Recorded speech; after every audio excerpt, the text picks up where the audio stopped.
ये कहानी है जापान की, जहां एक प्यारा सा खिलौना एक परिवार का सबसे बड़ा डर बन गया। तो चलिए देखते हैं 1918 की इस सच्ची घटना को, जो आज भी लोगों को हैरान करती है।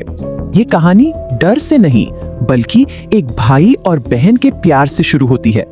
कहानी के हीरो हैं 17 साल के एकिची सुजुकी, जो अपनी छोटी बहन किकुको को बहुत प्यार करते थे। परिवार गरीब था, पर एकिची ने 1 महीने तक पैसे बचाए, बस अपनी बहन की एक इच्छा पूरी करने के लिए। उसे एक दुकान में एक गुड़िया दिखी, बिल्कुल परफेक्ट।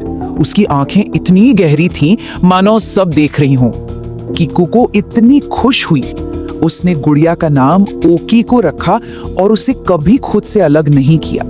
लेकिन ये खुशी ज्यादा दिनों तक टिकने वाली नहीं थी।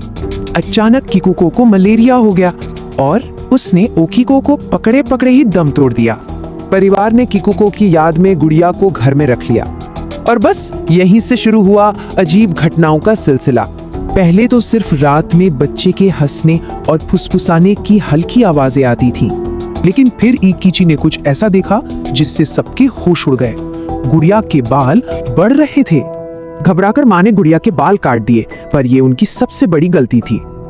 बाल काटने के बाद तो हालात और भी डरावने हो गए। अब डर सिर्फ आवाजों का नहीं था। सोचिए, ये सब 1 या 2 साल नहीं, पूरे 20 साल तक चलता रहा। आखिरकार तंग आकर परिवार ने उसे घर से दूर एक खेत में दफना दिया। लेकिन उसी रात वो गुड़िया वापस आ गई। वो उनके दरवाजे पर खड़ी थी और फिर गुड़िया के बाल अचानक बढ़े और पिता का गला घोंटने लगे। सब बेबस थे। तभी एकिची जोर से चिल्लाया, किकुको, और गुड़िया एकदम से शांत हो गई।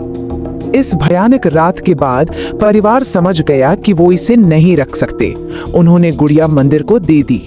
लगभग 100 साल हो गए हैं। गुड़िया आज भी उसी मंदिर में है और उसका रहस्य भी।